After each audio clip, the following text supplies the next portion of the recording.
They never taught me this in medical school, not once. Not during anatomy, not during rounds, not even after 3 decades of treating aging men who shuffled into my office, embarrassed, confused, or quietly terrified of what was happening to their bodies. But over the years, I began to notice a pattern, one that no textbook ever pointed out, and no health campaign dared to address. Now that I'm retired, I finally have the freedom to speak honestly, without filters, without red tape, without fear of what colleagues or institutions might say. I don't wear the white coat anymore. I don't carry a stethoscope.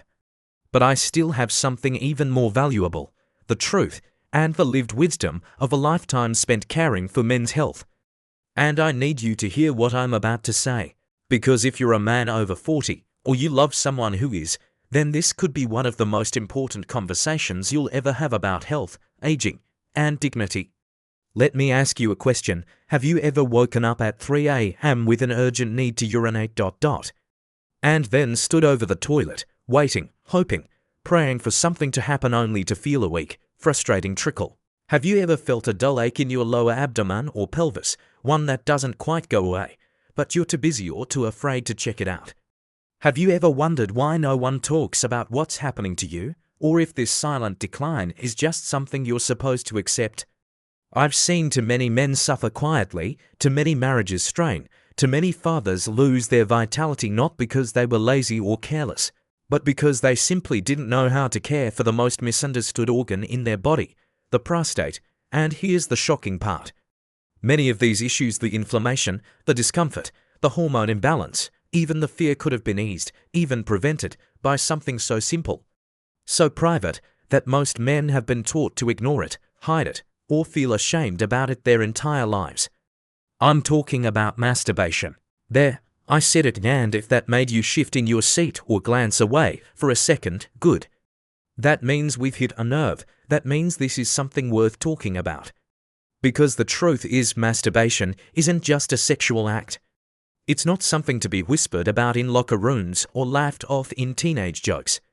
It's a biological function, one with profound implications for your health, especially as you age.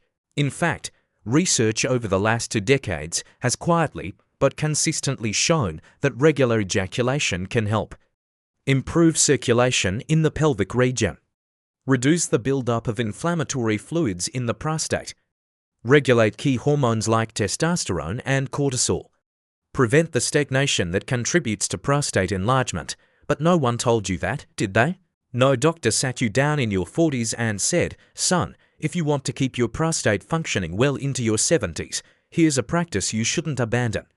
No billboard on the highway encouraged you to value your body not just through diet and exercise, but through mindful, informed self-care, even if that care happens behind closed doors. And so you were left with silence, shame, and worst of all, preventable pain. Now, I'm not here to sensationalize, I'm here to speak plainly. I've treated men with prostate cancer. I've helped men navigate the devastation of erectile dysfunction, the slow grind of benign prostatic hyperplasia, the despair of feeling less like a man. And I can tell you with every ounce of experience I've earned, we must start having honest conversations about how to protect the prostate before it's too late. This channel is part of that mission. I may be retired, but my work isn't done. Because men like you and women who care about you deserve to know the whole story, not just the sanitized version. So if this message resonated with you, even a little, if you felt something stir in your chest, curiosity, discomfort, hope, then I ask you, support this channel, subscribe. It doesn't cost a thing, but it tells me that these conversations matter, that the silence needs to be broken. In the next episode, I'll walk you through what the prostate actually does, how it works, why it starts to struggle, and what you can do starting today to help it function better for decades to come. But before we get there, I want to leave you with a question. Think carefully and answer from the gut. Question: which of the following do you believe is more harmful to men's health over time? A. The natural act of masturbation, when practiced in moderation. B. Years of silent neglect, shame, and avoidance around prostate care. Let me know in the comments. Just type or B. There's no judgment here. Just a conversation we've waited too long to have. And maybe, just maybe, it's one that could change your life. They called me old-fashioned, you know. The younger doctors with their shiny gadgets and endless protocols, but I never minded. Because I believed then, and still believe now, that the most powerful diagnostic tool we possess is the human conversation when one person sits across from another and speaks plainly, honestly, and with care. That's what I want to do with you now.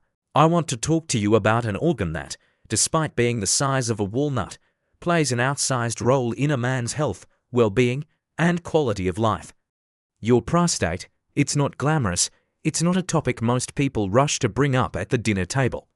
And for most of my patients, they never gave it a second thought until the day it started giving them trouble.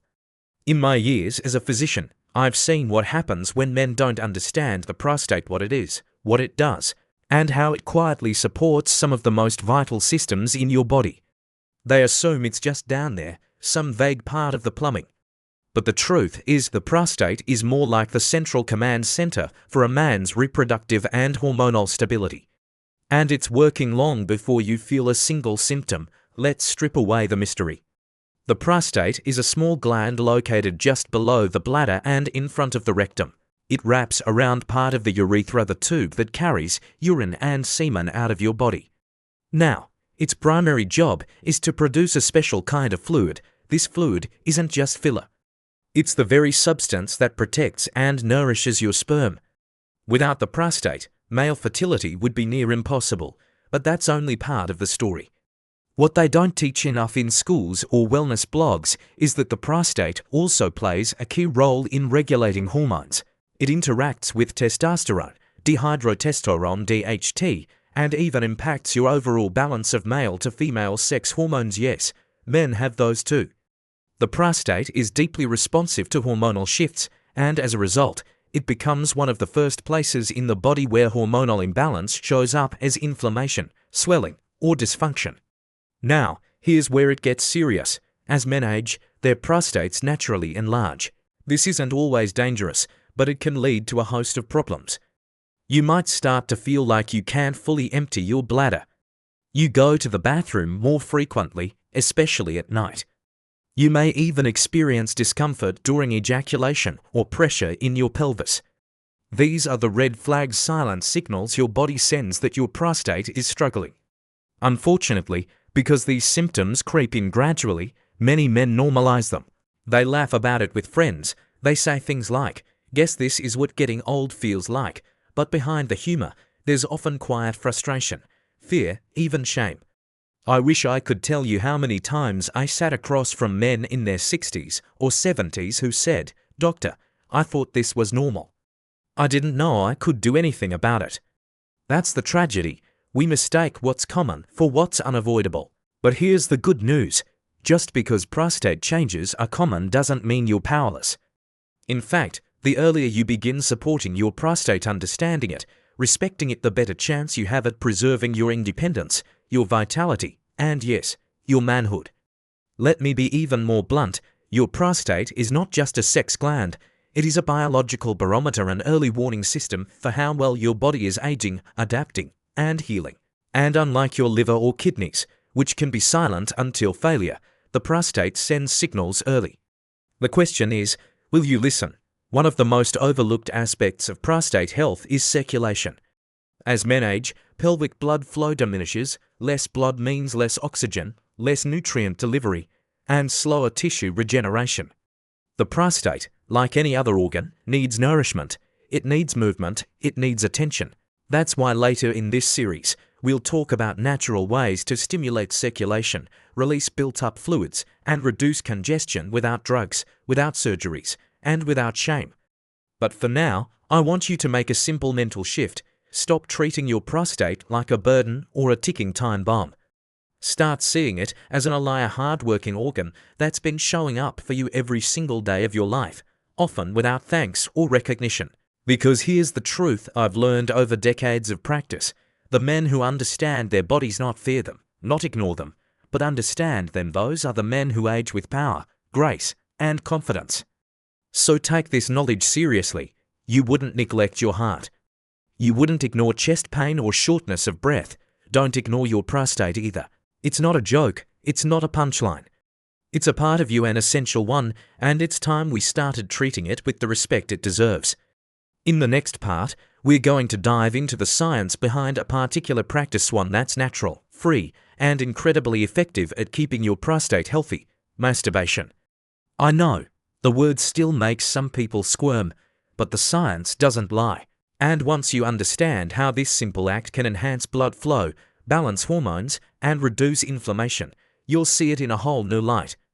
Stay curious, stay open, and most of all, stay in charge of your health. No one else can do it for you. When I was a young physician, I used to believe that the most important lessons I could offer my patients came from textbooks, journals, or the grand rounds of the hospital. But decades of real-life experience taught me something different, something far more human. Sometimes, the truth that saves lives doesn't come dressed in scientific jargon or hidden behind complicated procedures. Sometimes, it comes in the form of something simple, natural, personal. This might be one of those truths. You see, over the years, I treated thousands of men, fathers, grandfathers, veterans, teachers who walked into my office carrying the quiet burden of a failing prostate. Not all of them were in crisis. Many were simply uncomfortable, fatigued, worried about the direction things were going. And what made it harder for them wasn't just the physical symptoms. It was the silence, the shame, the fact that no one had told them they could take action early, that they could do something surprisingly ordinary to support their prostate health before it was too late. That something, as strange as it may sound at first, is masturbation. Now, I know the moment I say that word, it changes the room. The tension rises, people chuckle or look away. I've seen it happen hundreds of times. But I'm asking you right here, right now, to stay with me. Because I'm not interested in crude jokes or empty provocations. I'm interested in the science. I'm interested in helping you understand how one of the most misunderstood biological behaviors we possess can actually serve as a vital tool for maintaining long-term health, especially for your prostate. Let's start with this. Your prostate isn't a passive gland. It's a dynamic, responsive, and metabolically active organ. It produces seminal fluid, reacts to hormone levels, and is deeply sensitive to both physical and emotional stress. And like any other organ in your body, it needs circulation, regulation, and release. Without those, it stagnates, and stagnation is the breeding ground of inflammation, dysfunction, and disease. What masturbation offers is not just temporary relief or pleasure, it's a form of physiological maintenance. When a man ejaculates, several critical things happen inside the body. First and foremost, blood flow increases to the pelvic region. That rush of circulation doesn't just support arousal, it helps bring oxygen and nutrients to the tissues that need them most. The prostate, urethra, and surrounding structures benefit directly from this enhanced vascular activity. Over time, regular stimulation can keep those tissues more resilient, better nourished, and more efficient at performing their function, but it goes deeper than that. Another key benefit is the flushing out of accumulated prostatic fluid. The prostate is constantly producing this fluid, even when you're not sexually active. If it isn't released periodically, it can begin to build up. That build-up leads to congestion, which creates internal pressure and can trigger inflammation. Many men I treated for chronic pelvic discomfort or low-level prostatitis had no infection at all, just stagnation. Ejaculation, in these cases, became not just therapeutic but preventative. It was a way of keeping the system flowing, functional, and clean. There's also a hormonal layer to this practice, one that's rarely discussed in any meaningful way. Masturbation triggers the release of several hormones: endorphins, dopamine, oxytocin, that don't just make you feel good in the moment. They reduce stress, they lower cortisol, they reset your nervous system. And for aging men, that's critical. Chronic stress is one of the most underappreciated drivers of hormonal imbalance, prostate dysfunction, and even cardiovascular risk. I saw this firsthand in men who lived high-stress lives: executives, business owners, veterans. Their bodies were in a constant state of tension, and their prostates bore the brunt of it. Through regular, mindful self-care, many of them began to regulate not just their emotional state, but their biological systems. Their sleep improved, their inflammation markers dropped. And most importantly, They began to feel connected to their bodies again, not ashamed, not confused, but aware. Lastly, and this may surprise you, masturbation can help prevent something called prostate congestion, which in turn reduces the likelihood of benign prostatic hyperplasia, or BPH. As men age, the prostate tends to enlarge. That's not inherently dangerous, but it does make things more complicated. When fluid isn't released regularly, the gland swells more, stiffens, and can press against the urethra, causing urination issues and long-term damage. Keeping the prostate cleared out, so to speak, gives it room to function more flexibly and reduces that chronic pressure.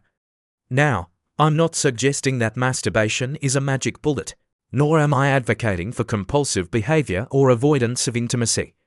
What I am saying as a doctor who has sat with thousands of aging men is that when practiced in a healthy, moderate, and respectful way, masturbation can be a critical tool in your health toolbox. Not for escape, not for shame, but for care. I've always believed that the body speaks. The problem is, most of us were never taught to listen. We were taught to ignore, to push through, to pretend that we don't need to understand what's happening beneath the surface. But the body remembers, the prostate remembers. And the longer you neglect it, the louder it will have to scream to get your attention. So if you're reading this and you're skeptical, that's fine. Healthy skepticism is part of science. But don't dismiss this conversation just because it feels uncomfortable. Lean in. Ask questions, explore, and most importantly, pay attention to the signals your body is sending you. Because you don't have to wait until something breaks to begin taking care of it. And trust me, your prostate, quiet as it may be, will thank you. When I first began practicing medicine, we spoke very little about balance. Everything was measured in extremes: pathology or health, symptom or silence, action or neglect. It took me many years and many patients to understand that the body is rarely so black and white. It thrives in nuance, it functions best in rhythm. And in all things, especially when it comes to our most intimate behaviors, moderation is where true medicine lives. That's the truth I want to share with you now. In the last few conversations, I've spoken candidly about the unexpected health benefits of masturbation, particularly as it relates to supporting prostate function. It's not a topic I approach lightly, and it's certainly not one I bring up to be provocative. I bring it up because I've seen what happens when men ignore their bodies and also what happens when they overcorrect in search of a cure. Let me be clear, just as ignoring your health leads to dysfunction, so can the illusion that more is always better. In the realm of self-care, and especially in the sensitive topic of sexual expression, balance is not just a moral guideline, it is a biological imperative. I've seen men in their 30s, 40s, even 60s, who discovered the benefits of ejaculation and ran with the idea, turning a simple health practice into a compulsive escape. They came to me weeks or months later, exhausted, emotionally distant, unable to focus. Some had begun to experience irritation or soreness. Others reported changes in mood, energy, or drive. And they would sit across from me, puzzled, asking, "Doctor, I thought this was supposed to help." And I would tell them, gently but firmly, it does. But too much of a good thing, no matter how natural, can throw the body out of harmony. Let me explain. Your nervous system functions in cycles. Your endocrine system functions in cycles. Your prostate, though often overlooked, is not designed to be in a state of constant stimulation. It, too, needs rest. When you engage in excessive or compulsive sexual behavior, particularly if driven by stress, loneliness, or habits, you shift your neurochemistry. Dopamine levels spike. The brain is flooded with reward signals. And over time, like with anything addictive, it begins to require more stimulus to achieve the same response. This doesn't just affect your brain, it affects your emotional resilience, your clarity of mind, and even your ability to engage with partners or yourself in a healthy way. When masturbation becomes a tool for escape rather than renewal, it crosses a line. And I say this not with judgment, but with care, because the answer isn't abstinence, it's not shame. The answer is awareness, learning to listen to your own rhythms, to practice self-care as a form of respect, not indulgence. To understand that your body, like any other living system, needs equilibrium. In medical practice, we often talk about dosage. The right drug at the wrong dose becomes poison. The right procedure done too often causes damage. Even water, consumed in excess, can kill. Masturbation is no different. When practiced mindfully once every few days, or at a pace that reflects your body's needs, it serves as a regulator. It promotes circulation, reduces tension, supports hormonal balance. But when it becomes mechanical, driven by compulsion or the search for momentary pleasure, it no longer supports health, it erodes it. Some of the signs I've looked for in patients over the years include fatigue after ejaculation that lasts longer than a few hours, loss of interest or joy in other areas of life, decreased sensitivity or satisfaction, difficulty concentrating, anxiety or restlessness when trying to abstain, sleep disruption or irritability. When these signs show up, it's not a failure of character. It's simply a signal that the system is out of alignment. And just like we might adjust a medication or revise a physical therapy plan, we also need to reassess how we approach our sexual wellness. I want to emphasize something here: self-care is not selfish, and masturbation, when practiced with awareness, is not shameful. It is a private and personal form of body awareness.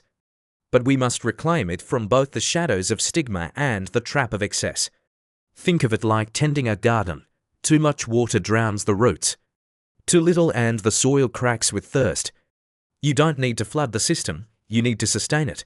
Some of my patients found great relief in introducing structure. They chose 2 or 3 days a week to engage, and on the other days, they focused on other forms of restoration: meditation, walking, creative pursuits. Over time, they felt more energy, better sleep, and a healthier relationship with their own desires. Most importantly, they no longer felt controlled by the habit, they were in partnership with it. That's the shift I want for you. Not guilt, not silence, but ownership. You are not a machine. You are not defined by frequency or performance. You are a human being whose biology is wise and waiting to be understood.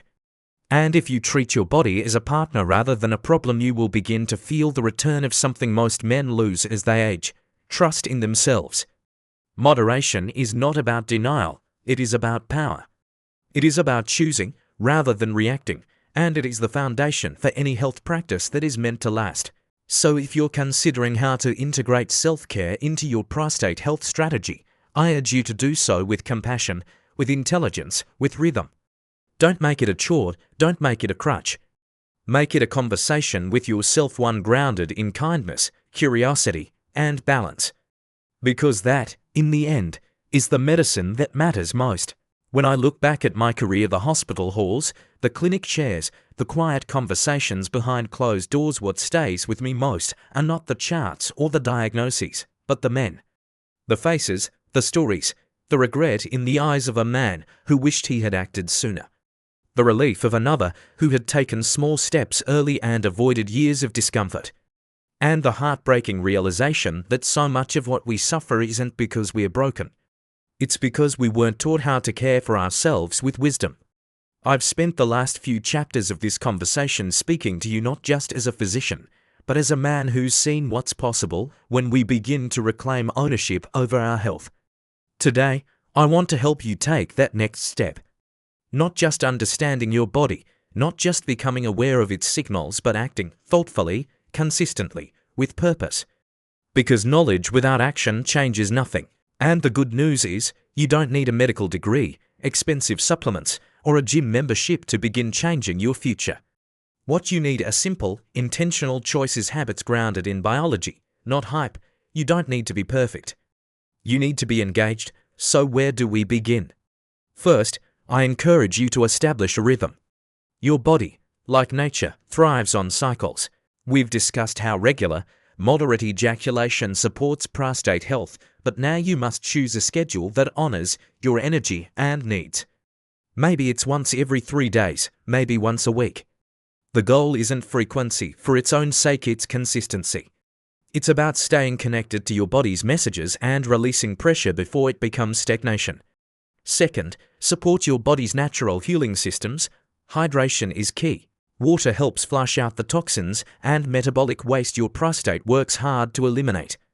You'd be surprised how many men live in a state of quiet dehydration, which stresses every organ, especially the pelvic region.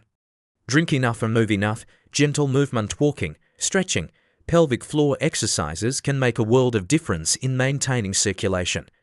Don't underestimate the power of simplicity. Third, begin to lower the stress in your life, not just in crisis, but as a daily discipline. Chronic stress wreaks havoc on your hormones. It elevates cortisol, lowers testosterone, inflames the prostate, disrupts sleep, and undermines your overall health. I've had patients who improved their symptoms not with a pill, but with 15 minutes of breathing exercises in the morning. Find what grounds you: meditation, prayer, gardening, music. Peace is medicine. Fourth, start tracking. Not obsessively, not to become neurotic, but to become mindful. Keep a small notebook or note on your phone where you record your energy levels, urination patterns, sleep quality, and emotional state. Over time, you'll begin to see patterns. You'll start to know what helps and what hurts.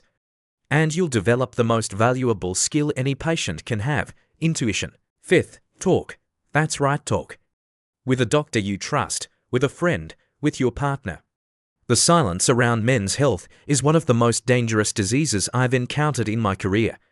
You're not less of a man for having questions. You're not weak for needing support. In fact, the strongest men I know are the ones who asked for help early and acted. Your action plan doesn't have to be flashy. It doesn't need to be Instagram-worthy. It needs to be yours, honest, doable, repeatable. And if I may, let me speak to a deeper truth.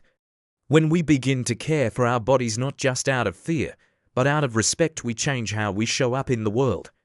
You start sleeping better, thinking clearer, feeling more capable. You walk into rooms with more presence.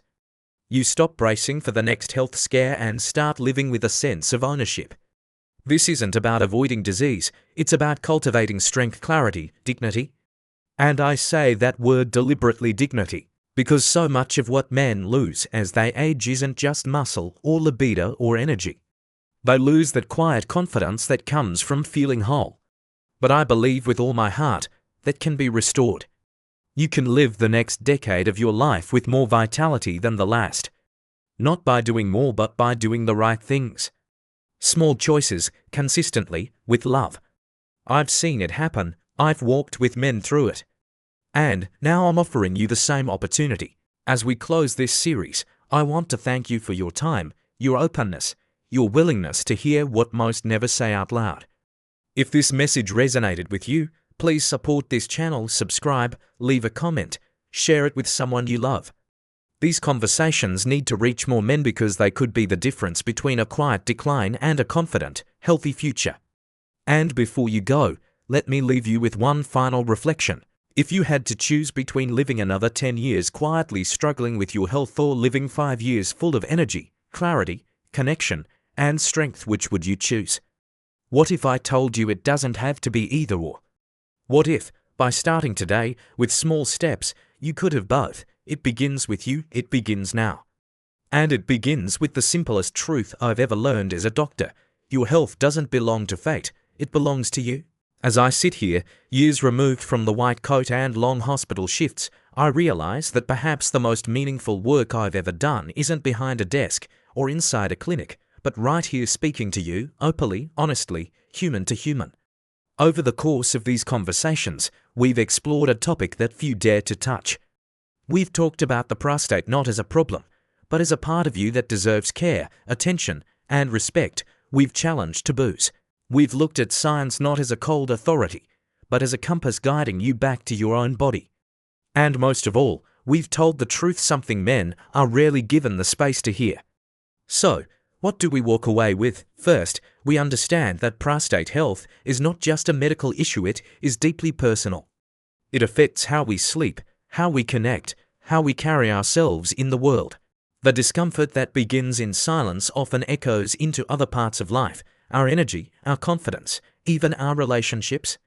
Second, we've learned that the body speaks in whispers before it screams. That the early signs, frequent urination, a sense of heaviness, fatigue, are not just symptoms to endure, but invitations to listen, to act.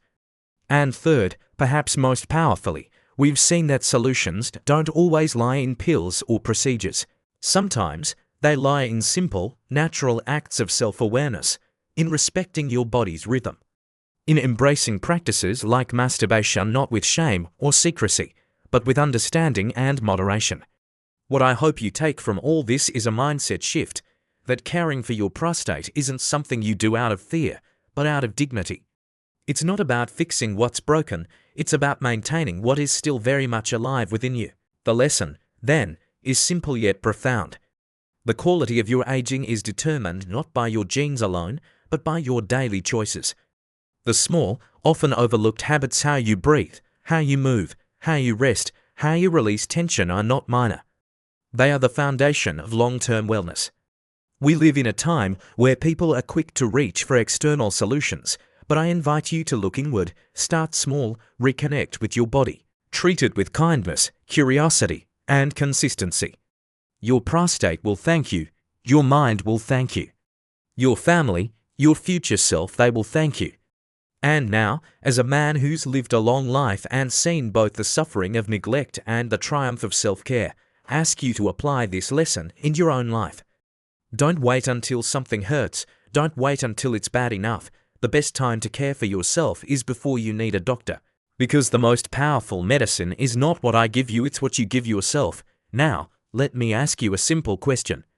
How often do you take time to check in with your own body, not just when it's in pain, but when it's quiet? Often, be rarely. Let me know your answer in the comments below. It's not about being right, it's about being honest. And your honesty might just encourage another man to pause and reflect on his own life, too. If this message spoke to you, if you found even a small spark of clarity, comfort, or curiosity, I kindly ask you to support this channel. Subscribe so you don't miss the next conversation. And if you feel moved, consider donating even just a little. You see, I may be an old man now, but I still believe in doing something good with the time I have left. Every bit of support, whether it's a kind word, a subscription, or a donation, helps me continue to share what I've learned after a lifetime in medicine, knowledge that, if passed on, might just make someone else's life a little better. Thank you for being here, thank you for listening. And thank you, above all, for taking your health into your own hands.